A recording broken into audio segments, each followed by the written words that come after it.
생명과학에 대한 설명으로 옳은 것을 보게서 있는 대로 고르시오. 예, 생명과학은 생명체의 현상을 연구하고요. 생명체에 대한 연구 성과를 인류 복지에 응용을 해요. 다른 과학 분야와 연계되고요. 다른 학문 분야와도 연계가 되고요.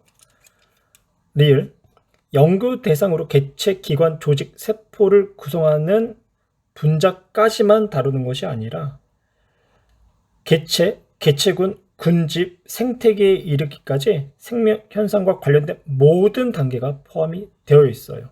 그래서 옳은 문장은 기억과 니은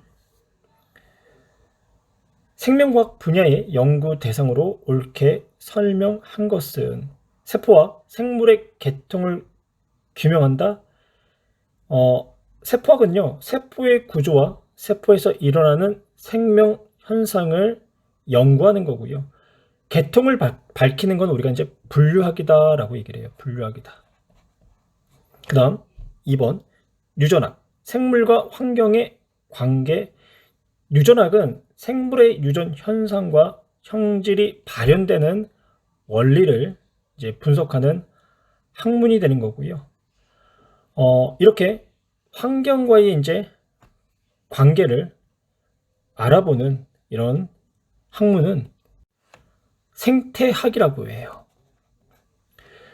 3번 생리학, 생물의 기능을 나타내는 원리에 맞는 이야기가 되는 거고요. 분류학은 생물의 형질 발현되는 원리가 아니라 뭐 앞에서도 얘기했지만 생물의 이제 계통을 밝히는 그런 학문이 분류학이 되는 거죠. 생물의 형질이 발현되는 원리, 이거는 앞에서도 얘기했지만 유전학. 그리고 5번 생태학, 세포의 구조와 세포의 생명 현상을 나타내는 학문이 아니라 생태학은 생물권 안에 살고 있는 생물의 상호 간의 관계, 그리고 생물과 환경과의 관계를 연구하는 학문이 생태학이 되는 거고요. 그러면 세포의 구조와 세포에서의 생명 현상을 알아보는 이런 학문은 세포학이 되겠죠. 3번 생명과학의 연구 성과가 다른 학문 분야와 연계되는 새로운 사례로 옳은 것을 보기에서 모두 고르시오. 초음파를 이용하여 사냥하는 박쥐의 행동 연구에는 전파 연구가 연계되어 있다. 예, 옳은 문장이고요. 세포 연구의 핵심적인 전자현미경의 개발에는 광학과 양자역학과 같은 물리학이 활용된다. 예, 역시 옳은 문장. 사람 유전체의 염기 서열과 유전 정보 분석에는 컴퓨터를 이용한 정보 처리 기술이 활용된다. 예, 기억, 니은, 디귿 다 생명과학의 연구 성과가 다른 학문 분야와 연관된 사례가 되겠네요. 두 가지 탐구 방법의 과정을 나타내는데요. 우리가 균합법과 연역 탐구 방법에 대해서 이제 이야기를 했었고요. 두 가지 탐구 방법인데 첫 번째는 관찰 및 문제 인식, 그리고 가설 설정. 그러면 연역적 탐구 방법이 되는 거죠. 그러니까 자연 현상을 관찰하고 거기에 대한 이제 의문점을 해결하기 위해서 잠재적인 결론인 가설을 세우고 이런 이제 실험을 통해서 이제 검증하는 탐구 방법을 우리가 연역적 탐구 방법이다라고 표현하는 거고요. 자연현상 관찰, 과제 주제 선정, 관찰 방법과 절차 고안해서 결론적으로 이제 수행하고 결과 해석 및 결론 도출. 이거는 균합적 탐구 방법이 되는 거죠. 그러니까 구체적인 관찰을 통해서 얻어진 자료를 수집을 하고 수집한 자료를 이제 종합해서 분석하고 그리고 거기에 관련된 규칙성을 이제 찾아내서 이 일반적인 원리나 이제 법칙을 이제 도출하는 탐구 방법이 이제 되는 거고요. 기억하는 균합이 아니라 연역적 방법이 되는 거고요. 가에서 대조 실험을 하는 과정이 포함이 되어 있다. 가설을 검증하기 위해서는 이 실험이 필요해요. 우리가 이걸 변인 통제라고 하는데 이제 실험군과 대조군을 설정을 하고 그 대조군과 실험군을 설정한 결과를 통해서 이제 비교하는 과정이 반드시 필요하다라는 거. 그래서 대조 실험하는 과정이 포함이 돼야 된다. 디귿 세포설은 과정에 따라 수많은 세포 표본을 관찰하여 정립한 학설이다. 옳은 문장이 되는 거죠. 세포설은 여러 관찰 결과를 이제 종합을 해서요, 자료를 해석하고 결론을 이제 도출하는 이제 균합적 이제 탐구 방법으로 알아냈어요. 그래서 정답은 니은과 디귿. 생명과학의 탐구 방법이 이용된 두 가지 사례를 지금 가와 나로 이제 나타냈는데요. 구다로 오랜 시간 동안 침팬지의 다양한 행동을 관찰하고 침팬지는 도구를 사용한다라는 결론을 얻었다. 예. 구체적인 이제 관찰을 통해서 얻어진 자료를 가지고 이게 이 자료를 이제 종합하고 분석해서 규칙성을 찾아낸 그러는 이제 탐구 방법이 되는 거죠. 그래서 가는 균합적 방법이 되는 거고, 에이크만은 각기병 증세를 보이던 닭이 건강해진 것을 관찰, 이를 먹이와 관련이 있다고 생각하고, 그래서 가설을 설정한 거죠. 먹이와 관련이 있다. 그래서 닭을 변이 통제를 한 거죠. 실험 공간 대족은 두 집단으로 나누어 한 집단은 백미를 먹이고 다른 집단은 현미를 먹여 길렀다. 그 결과 백미를 먹인 집단에서 각기병 증세가 나타났지만 현미를 먹인 집단에서는 각기병 증상이 일어나지 않았다. 예. 그래서 가설이 이제 결론이 되는 과정이 되는 거죠. 그래서 나가 연역적 탐구 방법. 파스테르의 탄저병 백신 개발 과정 중 일부인데요. 파스테르는 양에게 탄저병 백신을 주사하면 양이 탄저병에 걸리지 않을 것이다라는 가설을 세웠다. 그럼 여기서 이제 탄저병 백신이 이제 조작 변이이 되는 거고요. 그리고 탄저병이 걸리지 않았다. 종속 변이이 되는 거죠. 라는 가설을 세웠다. 파스테르는 가설 검증을 위해 건강한 양 두 집단 A, B를 나누어 변인 통제를 하고 있네요. A에만 탄저병 백신을 주사한 후에 조작 변인이 들어있는 A는 실험군이 되는 거고요. 그러면 반대로 B는 대조군이 되겠죠. 실험군과 대조군. 집단 A, B에 모두 탄저균을 주사하고 탄저병의 발병 여부를 관찰하였다. 기억, 집단 A는 조작 변인이 들어있는 실험군, B는 대조군. 탄저균 주사 여부는 독립 변인에 해당한다. 예, 우리 이제 변인은 실험에 관계되는 모든 요인을 우리가 변인이라고 하고요. 변인에는 독립 변인과 종속 변인으로 나눌 수가 있죠. 독립 변인은 실험군과 대조군을 동일하게 설정을 해줘야 될 통제 변인과 그리고 실험군에만 가하는 조작 변인으로 나눌 수가 있는 거고요. 그래서 이 조작 변인은 가설 그러니까 검증을 위해서 이제 의도적인 변인이라고 본다면, 통제 변인은 일정하게 유지시켜주는 변인 이렇게 생각하셔도 되고요. 그리고 종속 변인 같은 경우는 실험 결과에 해당하는 변인을 이야기하는 거고. 그래서 탄저균 주사 여부, 그러니까 독립의 조작 변인이 되는 거죠. 그래서 니은 옳은 문장.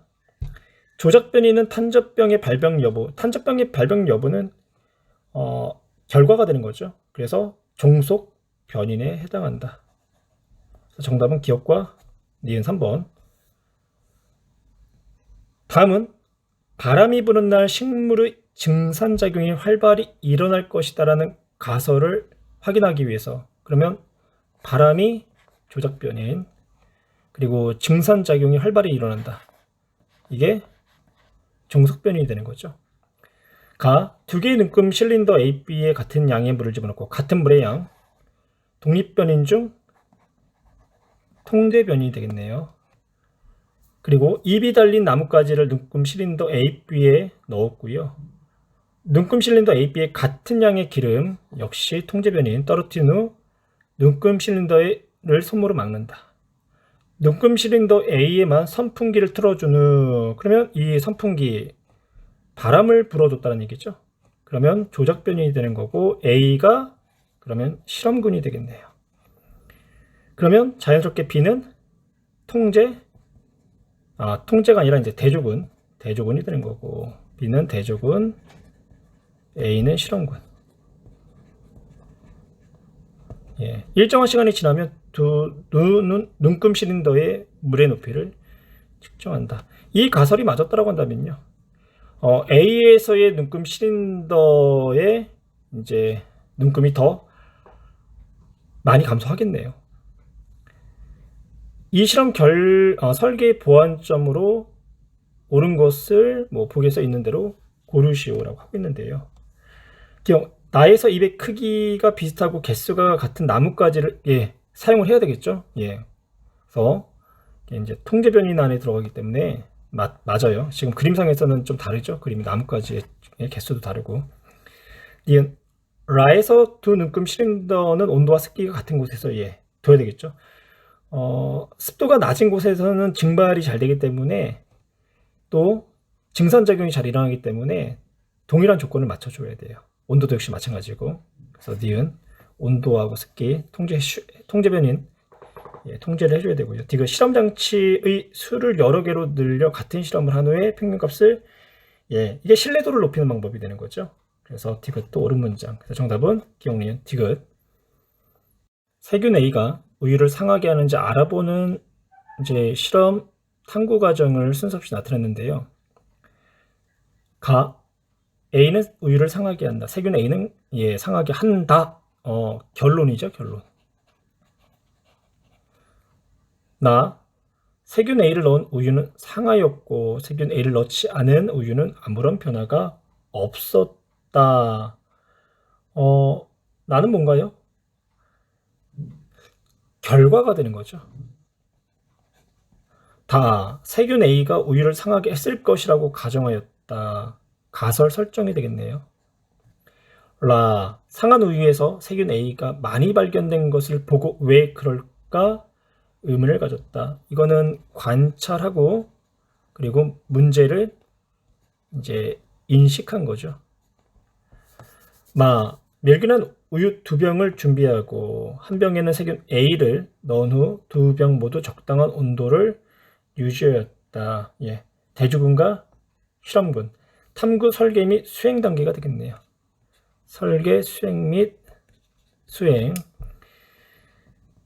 옳지 않은 걸 찾는 문제고요. 가는 가설의 타당성을 바탕으로 한 단계이다.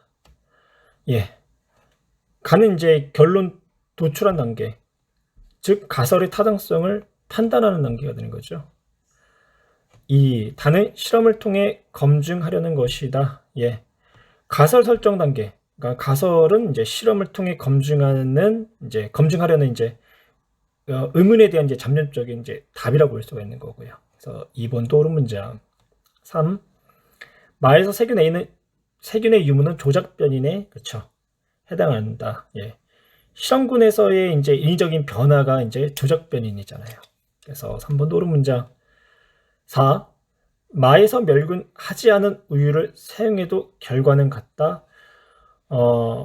만약에 이제 멸균하지 않은 우유를 사용하게 되면, 그러니까 멸균을 하지 않은 이제 우유를 사용하게 되면 그 우유가 상했을 때 이 세균 A 때문인지 아니면 원래 우유에 들어있던 다른 세균 때문인지를 우리가 확인할 수가 없어요. 그래서 4번 옳지 않은 내용이고요. 이 탐구는 이제 순서가 관찰, 문제 인식, 그 다음에 가설, 실험 설계 및 수행, 결과, 결론으로 이루어져 있다. 옳은 문장이 되겠네요. 9번 탐구 수행 단계에서 대조 실험을 하는 까닭으로 가장 적절한 것은 이라고 했죠. 대조 실험, 이제 실험군과 함께 이제 대조군을 이제 설정하는 것은 비교하기 위해서, 그러니까 대조군과 이제 실험군을 이제 비교해서 실험 결과의 이제 타당성을 객관적으로 높이기 위해서 하는 이제 과정이라는 거죠. 1. 가설의 의미를 보완하기 위해서, 이 가설이 옳다는 것을 확인하기 위해서, 3. 실험의 결과가 일정하게 나오도록 하기 위해서, 4. 실험 결과의 타당성과 객관성을 높이기 위해서, 5. 실험 결과에 영향을 줄 수 있는 변인을 통제하기 위해서. 다 적절한데요. 가장 적절한 것은 타당성과 객관성을 높이기 위해서. 4번. 10번. 철수는 무의 윗부분이 초록색인 것은 무의 윗부분이 햇빛에 노출되었기 때문이다. 햇빛에 노출됐기 때문이다. 초록색인 것은 종속변이 되는 거죠. 햇빛에 노출되었기 때문이다. 조작변이 되겠네요. 이를 검증하기 위해 화분 A와 B의 표와 같이 물을 심어 실험하기로 하였다라고 했어요. A 화분과 B 화분 이제 둘로 이제 구분했고요. A는 뭐 기억, 뭐 무의 노출 정도는 전체가 땅 속에 묻힘. 햇빛에 전혀 노출되지 않았네요. 그러면 A는 조작변이 들어가지 않은 대조군이 되는 거고, 그러면 B는 실험군이 되어야 되겠네요. 그러면 처음에 심은 무의 상태는 둘 다 어때요? 전체가 흰색을 나타내야 되는 거고, 그리고 무의 노출 정도는 대조군인 A가 전체가 땅속에 묻혔기 때문에 N은 어떻게 돼요? 윗부분은 노출돼야 되겠죠? 윗부분은. 그리고 온도는 똑같이 25도로 이제 통제를 해줘야 되고요. 1. 타당한 실험 설계를 위해 기억, 니은, 디귿에 알맞는 내용을 각각 써라. 뭐 기억은 전체가 흰색, 니은은 윗부분만 햇빛에 노출, 그리고 디귿은 25도. 대조군과 실험군은 어느 것인지 쓰시오. A가 대조군, B가 실험군.